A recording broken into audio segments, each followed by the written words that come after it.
Professor Shabuddin sir, and my dear students. Today, it's a great opportunity to talk in front of you in this COVID era. My topic is today jugular venous pulsation.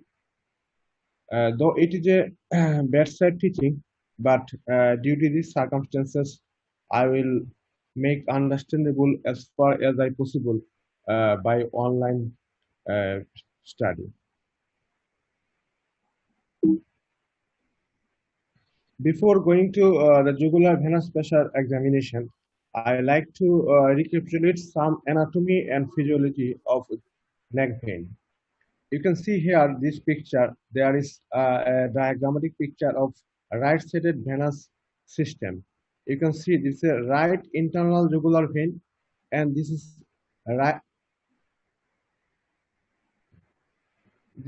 internal jugular vein, and this is right external jugular vein. These two unite to form a right brachiocephalic vein. On the left side, this is a left internal jugular vein and left external jugular vein, and these two unite to form left brachiocephalic vein or illuminate vein. These two right and left brachiocephalic vein, or called illuminate vein, join to form the superior vena cava, and this superior vena cava ultimately drain into the right atrium. So, from blood from internal and external jugular vein drain from the head and neck part of our body and drain into the right atrium. From anatomical perspective, you can easily see that the right internal jugular vein is in a straight line with the right atrium. This is it is the direct continuation of right atrium, whereas left internal jugular vein is run a transverse course or horizontal course through left illuminate vein to drain into the right atrium. Same thing if you look at the external jugular vein, right external jugular vein, it is not the straight line with the right atrium. This is something, it is not parallel to the right internal jugular vein, and right internal jugular vein is the straight line, not left internal jugular vein. You can see the another picture here. It's also see that this is the right internal jugular vein and this is left internal jugular vein. On the same thing, left internal jugular vein and left external jugular vein. These two unite to form left brachiocephalic vein, and these two unite from right brachiocephalic vein, ultimately drain into the superior vena and right atrium. This is the anatomy of neck vein. Now, if you see the anatomical landmark in the body surface, in our body surface, if your patient sit in the 45-degree position and the chin is slightly upwards and rotate to the left side, the skin will be something taut. You can easily appreciate this anatomy. This is the two head of sternocleidomastoid. These two head of sternocleidomastoid is joined into the medial part of clavicle, and right internal jugular vein pass between the two head of sternocleidomastoid from the just below the right temporomandibular joint or auricle to the medial part of the clavicle. So this is the right internal jugular vein in relation of the muscle and neck and other structure. Now, jugular venous pressure is sometimes called jugular venous pulse, is the indirect observed pressure over the venous system via visualization of the internal jugular vein. There are some waveform in the jugular venous pulse. You already know the 3 positive deflection and 2 turf. 3 positive deflection are A wave, C wave, and V wave, and 2 turf is X and Y descent.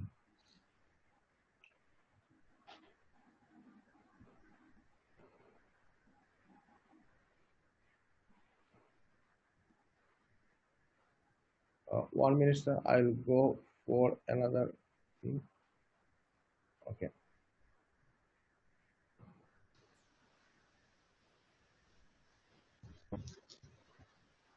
আমি আরেকটা presentation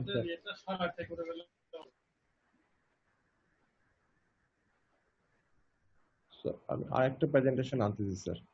There are 3 upward deflection and 2 downward deflection have been described.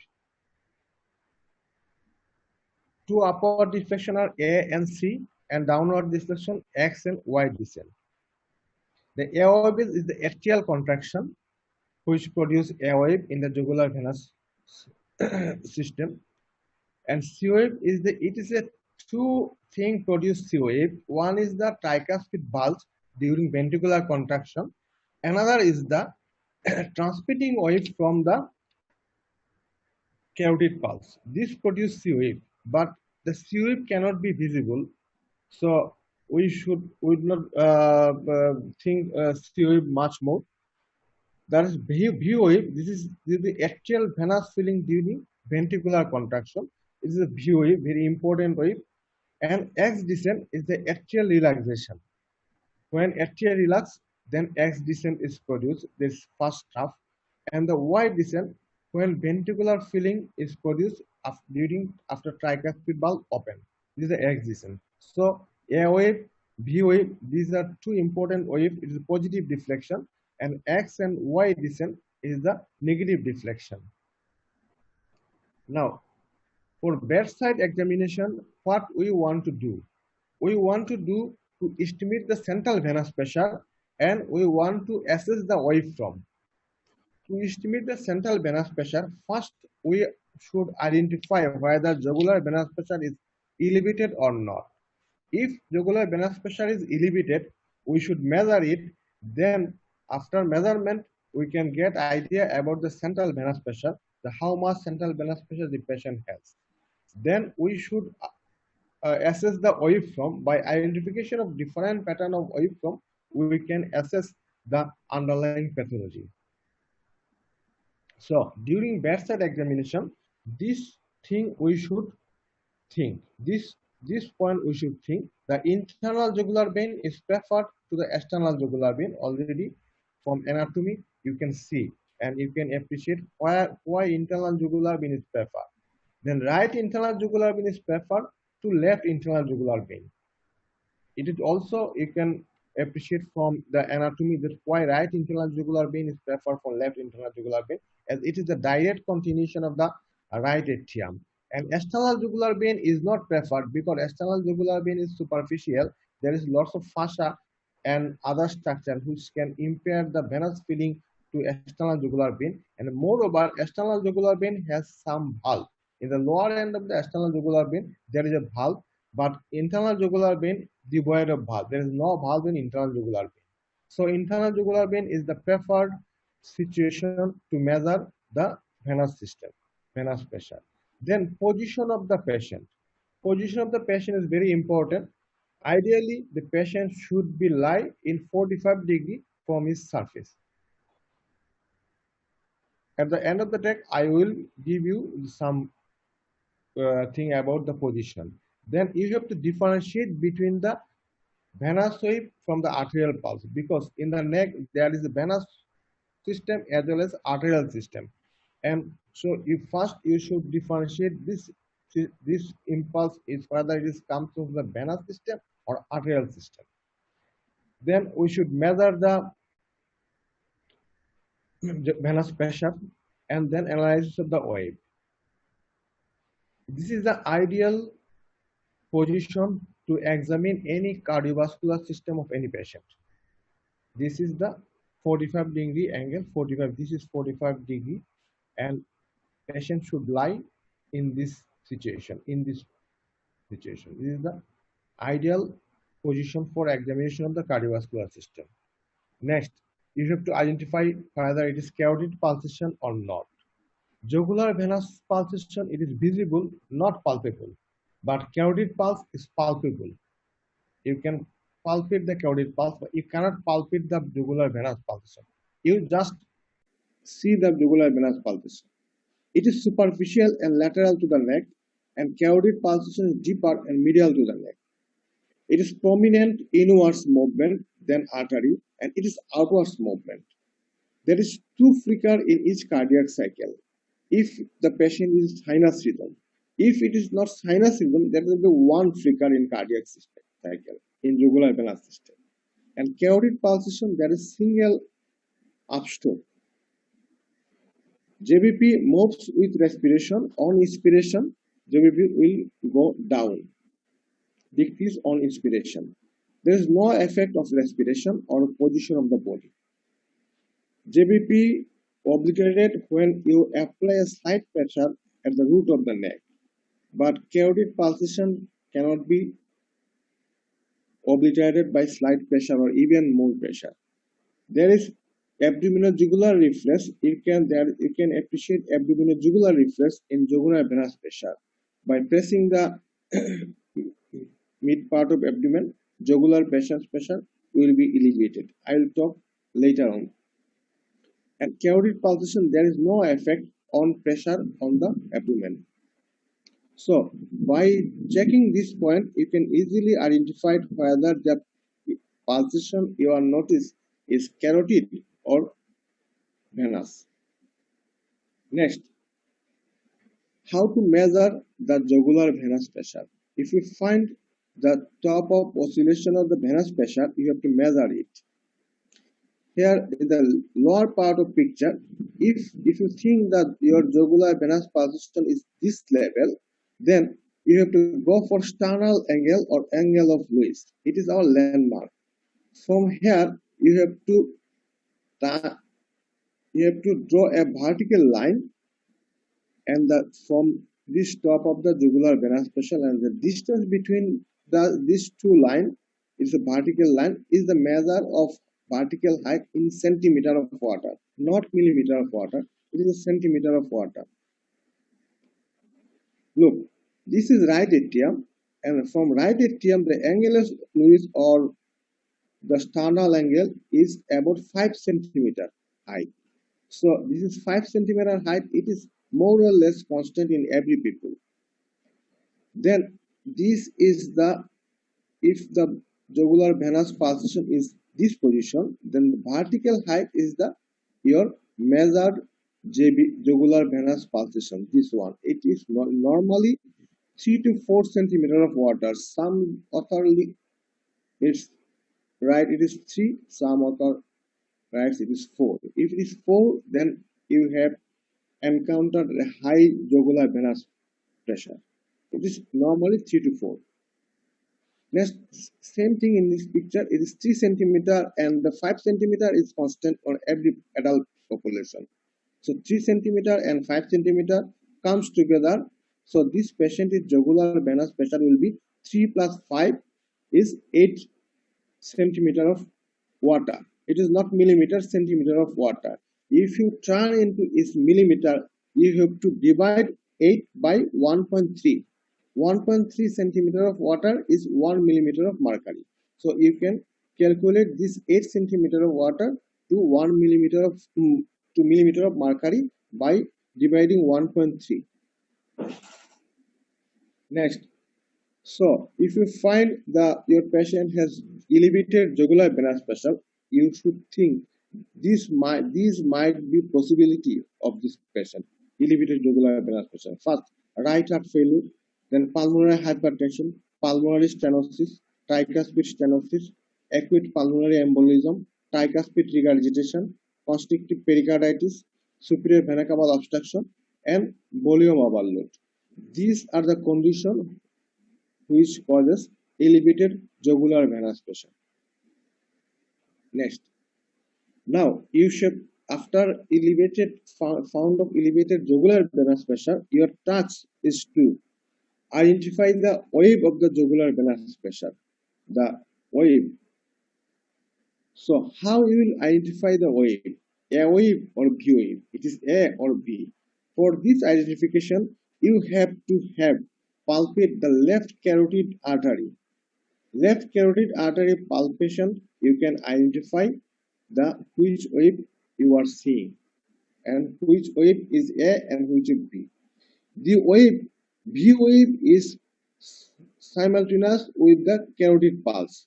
So identification of the carotid pulse by left side, palpation of the carotid pulse. If you palpate the carotid pulse and see the venous pulse, the venous pulse is two wave, A wave and B wave. If the carotid pulse is simultaneous with the B wave. The wave which is simultaneous with the carotid pulse, it is the B wave. And before the B wave, before the carotid pulse, you appreciate a pulse. It is the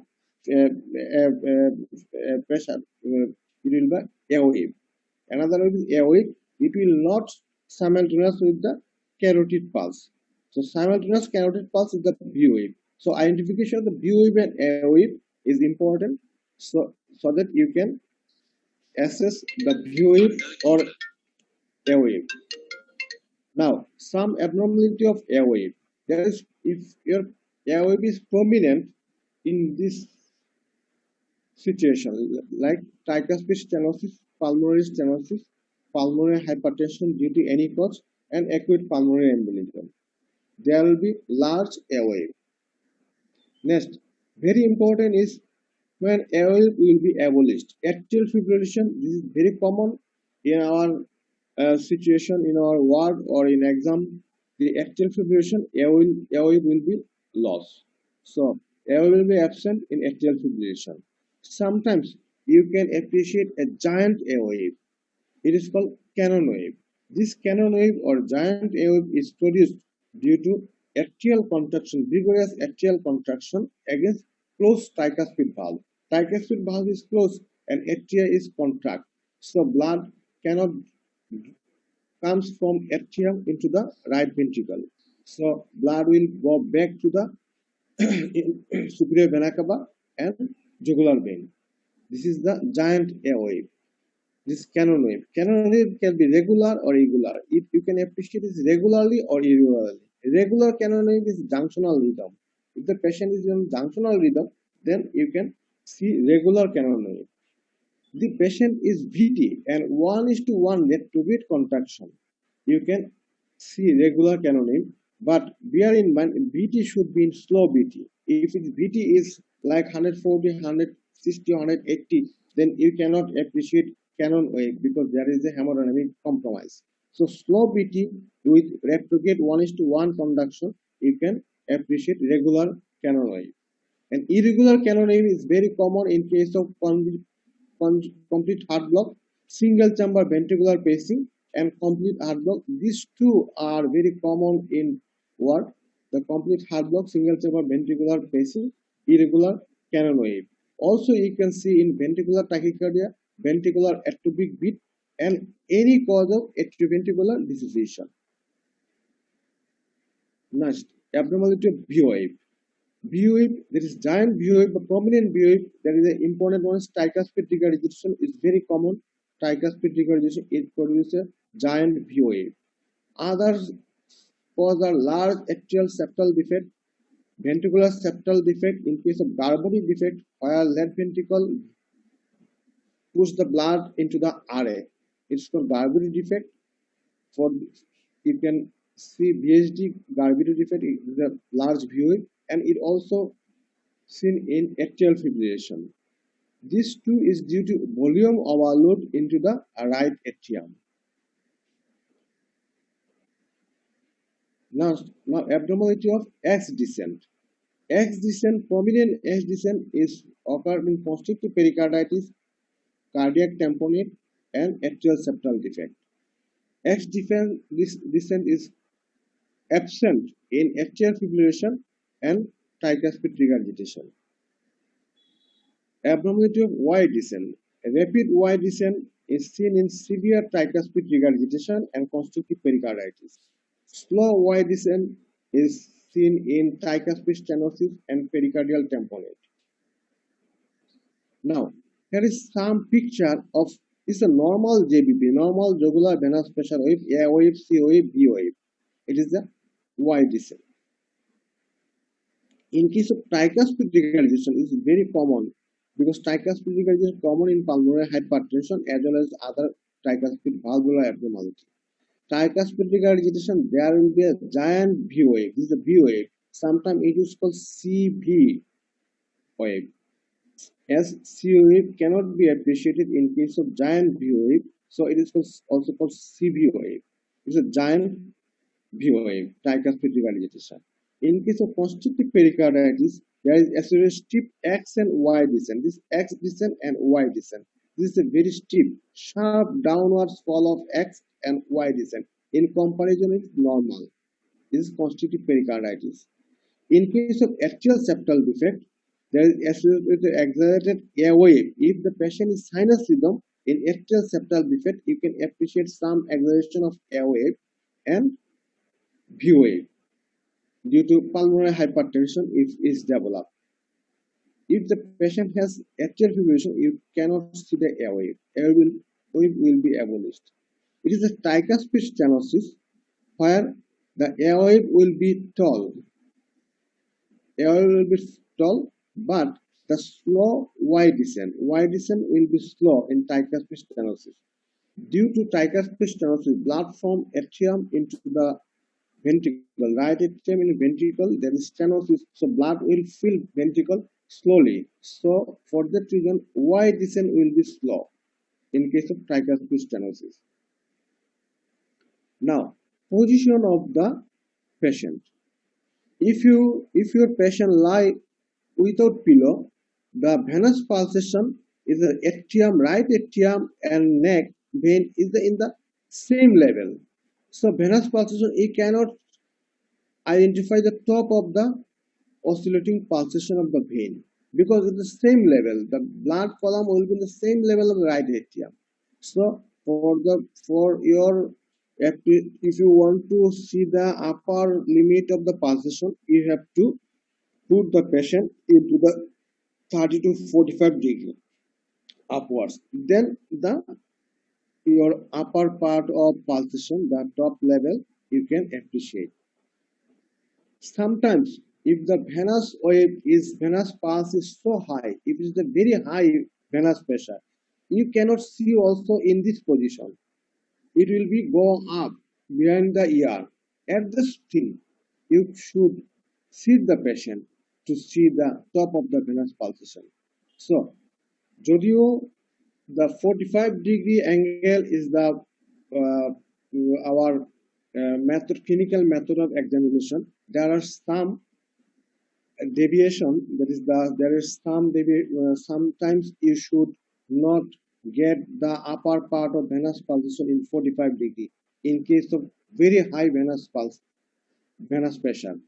At that time, you should make the patient like sitting vertical, this is 90 degree, so that you can see the venous pulsation.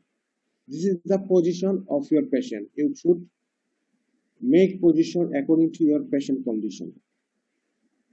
Next, one thing is the Kussmaul sign. What is Kussmaul sign? Normally, during inspiration, the interthoracic pressure fall and blood from the venous system drain into the right atrium quickly. It is called it, and for that reason, during inspiration, the height of the JVP will be decreased.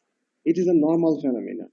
But in case of some pathology, where in case of deep inspiration causes acceleration of jugular venous pulse, the jugular venous pulse will be high in case of inspiration. It is a paradoxical rise of jugular venous pressure during inspiration is called Kussmaul sign. It's occur in constrictive pericarditis, restrictive cardiomyopathy, severe right heart failure, and right ventricular infarction. This condition you can appreciate Kussmaul sign. Another thing is that hepatojugular reflex. Hepatojugular reflex is it is not now called hepatojugular reflex. This term is abolished. Now it is called abdominojugular reflex because there is no relation with the liver and this reflex. So if you suspect any patient of latent right ventricular failure, you think that he has right ventricular failure, but clinically you can't see any other sign of right ventricular failure, or if there is a latent tricuspid regurgitation, you suspect that he has tricuspid regurgitation, you can do abdominojugular reflex, and in case of these two conditions, the abdominojugular reflex will be positive. What is the positivity of abdominojugular reflex? If you press the periumbilical region firmly for 10 to 15 seconds, you can see the jugular venous pressure will be rises. In normal subject, it will rise up to 3 centimeter of water, and it will rapidly, it will not sustain in normal healthy individual, then it will rapidly down. Rapidly, it will be reduced jugular venous pressure. But in case of latent right heart failure or latent tricuspid regurgitation, the jugular venous pressure will be rise more than 3 centimeter of water, and it will be sustained. It will be sustained. It will be sustained throughout your compression. It is called abdominojugular reflex. It's the one of the method to identify latent right heart failure or latent tricuspid regurgitation. So everything, I think, if you have any question or query, you can ask me.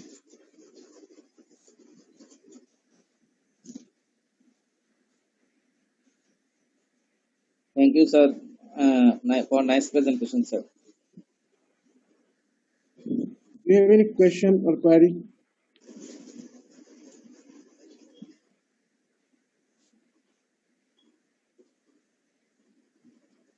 Thank you, sir, for your nice presentation. I have a query. Sorry?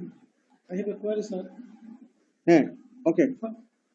What is the difference between jugular venous pulsation and central venous pressure? Central? CVP. What is the difference between JVP and CVP? Okay. JVP and CVP. We are trying to measure CVP. If you exactly want to measure the central venous pressure, you have to go for right heart catheterization. Okay, you have to go for right heart catheterization, or you have to put the Swan's-Ganz catheter into the right atrium or pulmonary trunk to measure the right atrial pressure, the central venous pressure. It is a non-invasive assessment of central venous pressure. What we are trying in bedside, it is a non-invasive assessment of central venous pressure. It will not be accurate like when you will do the invasive procedure like right heart catheterization. There will be vary because it is a rough estimation of central venous pressure by examining jugular venous pressure. Thank you. Another question, sir. How will you clinically differentiate between A wave and B wave? Yes, A wave and B wave. I already mentioned that you have to differentiate A wave and B wave. For differentiation of A wave and B wave, you have to palpate the left carotid artery when you are examining the jugular pulse. When the which pulse? There is two pulse, A wave, A wave and B wave. This wave with left carotid artery pulsation, the synchronized with the B wave. During the pulsation of the left carotid artery, the wave which is simultaneous with the pulsation, it is the B wave, and A will becomes before the carotid pulsation. So A wave will not be synchronized with the jugular carotid pulsation. B wave is the synchronized with the carotid pulsation. You can differentiate this by carotid pulsation. Yes, if you can also auscultate the chest by auscultation of the precordium, you can also differentiate A wave and B wave.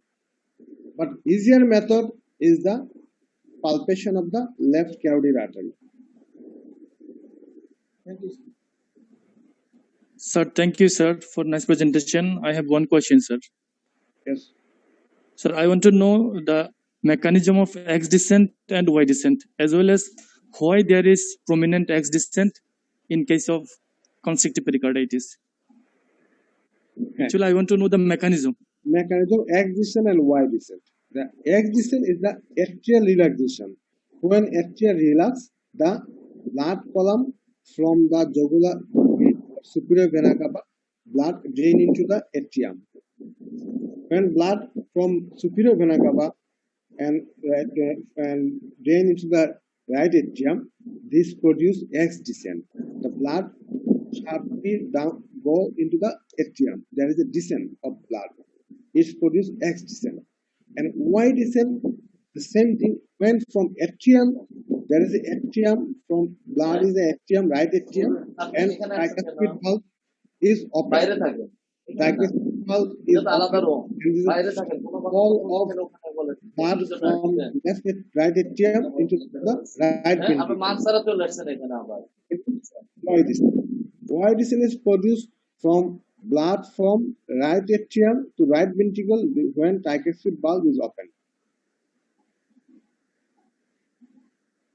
So why, sir, X descent is prominent in constrictive pericarditis? Yes, in constrictive pericarditis, when pericardial constriction is occurred, then the right ventricle is vigorously contracted. There is tachycardia and right ventricle is vigorously contracted. In comparison, pericardium is tightly around in the case of constrictive pericarditis. Pericardium is more tightly around in the ventricle, above the ventricle, not atrium. Okay, so right atrium is vigorously contracted, and the right atrium will be during contraction, right atrium will be empty. So more blood can rush into the right atrium from right ventricle from right atrium. From superior vena cava to right atrium to the right ventricle. Right ventricle is more contract, so it is empty. So blood will be rushed into the right ventricle from superior vena cava, so right atrium. So there will be rapid X descent. Thank you, sir.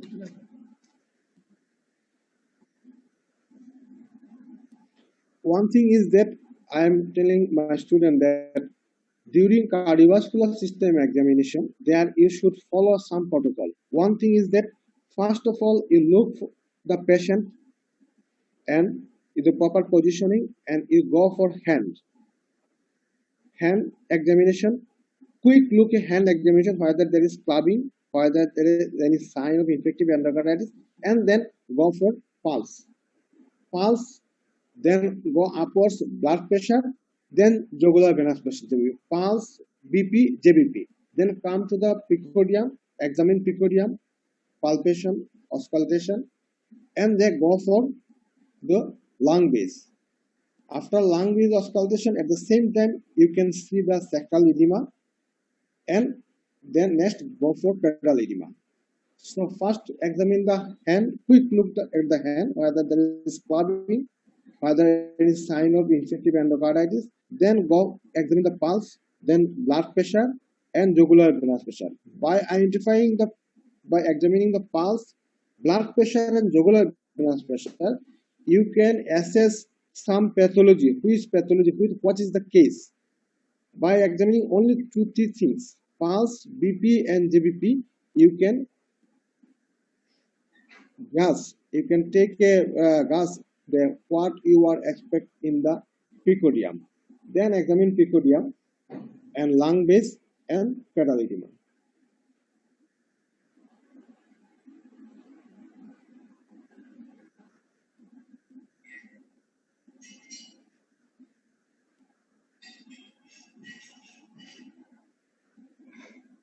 To examine the jugular venous pressure, you have to take some proper position as well as a torchlight.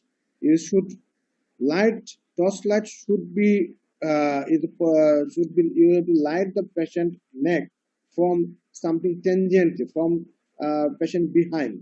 If you project the light from front, you cannot appreciate the venous pulse, venous wave. You just project your light from something behind and tangentially, so that you can easily appreciate the venous pulsation.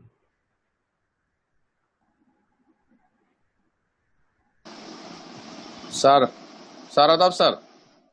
Okay. Sir, Ahad sir. Sir.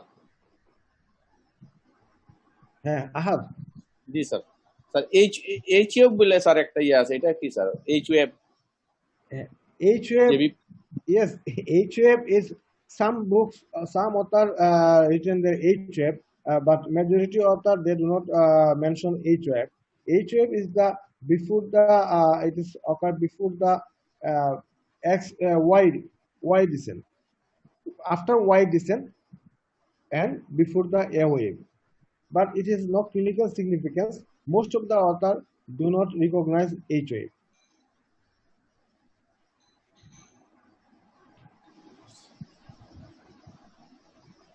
Thank you sir. Only you have to have identify the first of all in exam the whether jugular venous pressure is elevated or not, and how you are seeing the jugular venous pressure. You have to and to differentiate from carotid pulsation. That it is jugular venous pressure, it is a carotid pulsation, and if it is elevated, you have to know how to measure the jugular venous pressure. And then if you can identify the wave, it will take you extra mark. But for exam, it is the first of all you should identify the jugular pulse from carotid pulsation, then the jugular pulse whether it is elevated or not, and then how to measure the jugular venous pressure. And then afterwards, if you identify the waveform, it is the carry extra marks.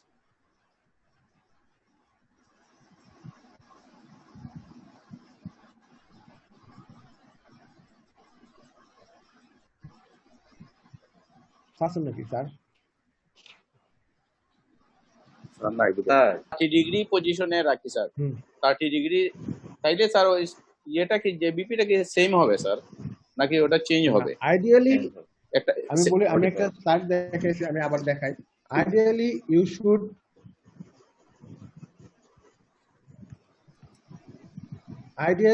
you should measure jugular venous pressure in 45 degree.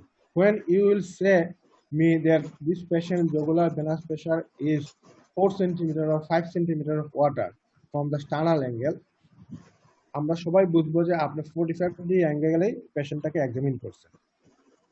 কিন্তু যদি আপনার jugular, আমি দেখাচ্ছি jugular venous pressure যদি so high হয়, it is so high that যদি এটা so high হয়, it is blood of column, it is so high হয় যে আপনার এটা ইয়ার লোডুলের উপরে চলে গেছে, you can't identify the top of the venous perfusion, then you should change your position. You should make more vertical to the patient to see the top of the jugular venous pressure.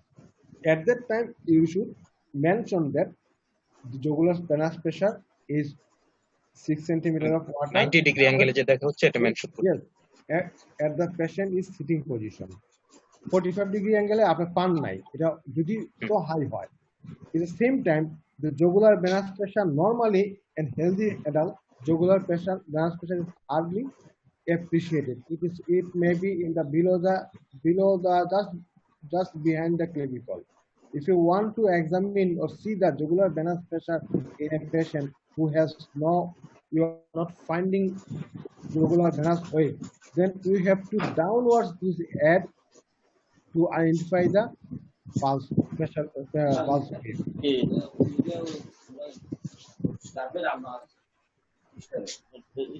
একটু পরে ওই যে সার লাগবে এটা অফিসে এই pulseless JBP যেটা হয় ওইটা কি সুপিরিয়র ভেনা কেবল অবস্ট্রাকশন স্যার আর কোন ক্ষেত্রে হয়? পালসলেস জেবিপি আপনার হলো কাজে সুপিরিয়র ভেনা কেবল অবস্ট্রাকশনে পালসলেস জেবিপি হতে পারে, হবে একটা। এছাড়াও হ্যাঁ এনি কাইন্ড অফ অবস্ট্রাকশন, ইন্ট্রাথোরাসিক ও এক্সট্রাথোরাসিক মানে অবস্ট্রাকশন যদি আপনার জগুলার ইয়েতে হয় তাহলে আপনার পালস পাবেন না, পালসলেস হবে। আবার যদি আপনার খুবই হাই জেবিপি হয় যে আপনার পালস এখানে পাচ্ছেনই না, this JVP is very high, it's go beyond your eye ear and your above your ear, তখন আপনি এখানে কোনো জেগুলার ভেনাস পালস পাবেন না। সেই ক্ষেত্রে আপনাকে জেগুলার ভেনাস পালস পাওয়ার জন্য দেখার জন্য আপনাকে পেশেন্টকে স্ট্যান্ডিং পজিশনে করতে হবে, ভার্টিক্যাল 90 ডিগ্রি পজিশনে করতে হবে, 90 ডিগ্রি আপনি জেগুলার ভেনাস পালস পাবেন। কারণ ব্লাড কলাম তখন আপনি ব্লাড কলাম তখন উপরে চলে যায়, তো জন্য দেখা যাবে না। তখন উপর থেকে ব্লাড কলাম দেখতে হলে 90 ডিগ্রি করতে হবে। আপনি যদি 90 ডিগ্রি তো না পান তাহলে আপনাকে আর এটা পাবেন না, ক্লিনিক্যাল এক্সামিনেশনে পাবেন না, মেজার করতে পারবেন না জেবিপি। সেক্ষেত্রে আপনাকে ইনভেসিভ মেজারমেন্ট লাগবে। থ্যাংক ইউ স্যার জেবিপি দেখার সময় ওখানে যে আমরা ব্যানার যে পালসেশনটা দেখি স্যার, এখানে শুধু কি আমরা এ এন্ড বি দুইটা আইডেন্টিফাই করতে পারবো না সবগুলি আলাদা আলাদা বুঝতে পারবো? বিশেষ করে আমাদের জন্য বোঝাটা একটু টাফ হয় স্যার এটা। হ্যাঁ, একটা হলো জেবিপি বোঝার জন্য দুইটা positive deflection, A wave and B wave, এই দুইটা জি, স্যার। পজিটিভ ডিফ্লেকশন আপনি বুঝতে পারবেন। কিন্তু নেগেটিভ যেটা টার্ফ, যেটা এক্স এন্ড ওয়াই দিচ্ছেন, সেটা যদি প্যাথোলজিক্যাল হয় তাহলে আপনি বুঝতে পারবেন। প্যাথোলজিক্যাল না হলে আপনি এক্স এন্ড ওয়াই দিচ্ছেন, আপনি বুঝতে পারবেন না। আপনি প্যাথোলজিক্যাল হলে আপনি এক্স এন্ড ওয়াই দিচ্ছেন বুঝতে পারবেন। এটা মোর ডাউনওয়ার্ড, মোর ইনওয়ার্ডস মুভমেন্ট হয়ে যাবে আপনি এক্স এন্ড ওয়াই দিচ্ছেন। And A and B wave আপনি ইজিলি, আপনি যদি ক্যারোটিড আর্টারি পালপেট করেন অথবা অসকালটেশন করেন পিকোডিয়াম, আপনি যেটা ক্যারোটিড পালসের সাথে ওয়েভ আসবে সেটা হবে বি ওয়েভ, আর ক্যারোটিড পালসের জাস্ট বিফোর ক্যারোটিড পালস যেটা আসবে সেটা এ ওয়েভ হবে। আপনি এটা আইডেন্টিফাই করতে পারবেন। জি স্যার।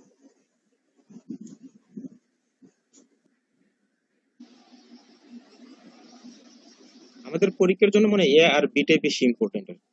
পরীক্ষার জন্য আসলে আমি বলি সাপটা এলাকা পরীক্ষার জন্য ফার্স্ট জেবিপি জেবিপি আইডেন্টিফাই যে venous, it is venous structure, venous wave, it is not artery, এটা আইডেন্টিফাই করতে হবে, ইম্পর্টেন্ট।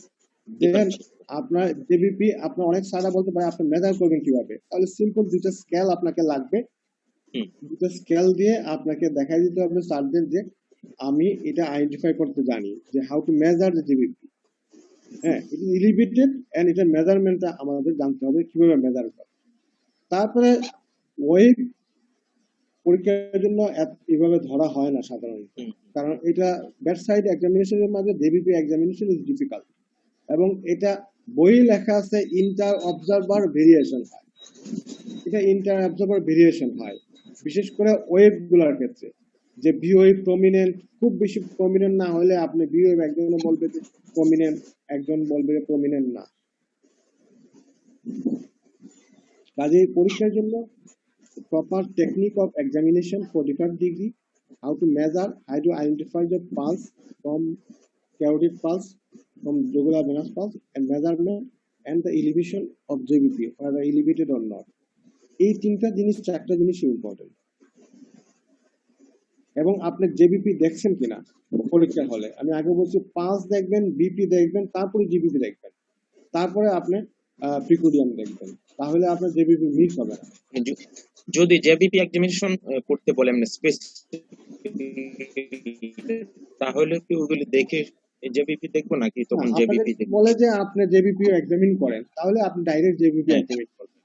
আর আপনি যদি লং কেসে, আপনার যদি লং কেস পড়ে, সেই ক্ষেত্রে জুগুলার ভেনাস প্রেসার যদি এলিভেটেড থাকে, সেটা তো আপনি লং কেসে, বিশেষ করে অবজার্ভ লং কেস, আপনি তো বঙ্গবন্ধু পরীক্ষা দিবেন, অবজার্ভ লং কেসে আপনাকে আগে হ্যান্ড এক্সামিন করবেন, পালস দেখবেন, তারপরে লাগা আপনার ব্লাড প্রেসার দেখবেন, তারপরে আপনি জেবিপি দেখবেন, নেক্সট আপনি পিকোডিয়াম এক্সামিন করবেন, লাং বেস করবেন, এন্ড ইডিমা করবেন।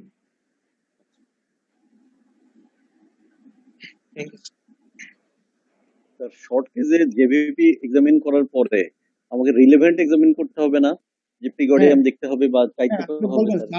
স্যার যদি বলেন যে আপনি জেবি এক্সামিন দ্য জেবিপি, আপনি জেবিপি এক্সামিন করার পরে আপনি যদি জেবিপি রেস্ট পাইলেন, যে আপনি জেবিপি 6 সেন্টিমিটার পাইলেন রেস্ট, 6 সেন্টিমিটার ওয়াটার রেস্ট পাইলেন, তখন স্যারকে বলবেন যে আমি যে এই patient, this patient has rest JBP, for identification of the etiology. For etiology, I have to examine his pycodium as well as his abdomen and fetal edema. যে আপনার তার রাইট হার্ট ফেলিউর আছে কিনা, আপনি পিকোডিয়াম এক্সামিন করবেন, তার liver enlarge tender আছে কিনা সেটা দেখবেন, তার পেরিফেরাল এডিমা আছে কিনা সেটা দেখবেন। তাকে বলবেন যে পারমিশন নিয়ে রিলেভেন্ট গুলি দেখতে হবে। দেখেন যে এই পেশেন্টের JBP is raised is 6 centimeter of water. So for identification, for etiology, search of etiology, I have to examine the patient, and I like to examine his pycodium, his abdomen for enlarged tendon edema, and also I like to examine this dependent edema.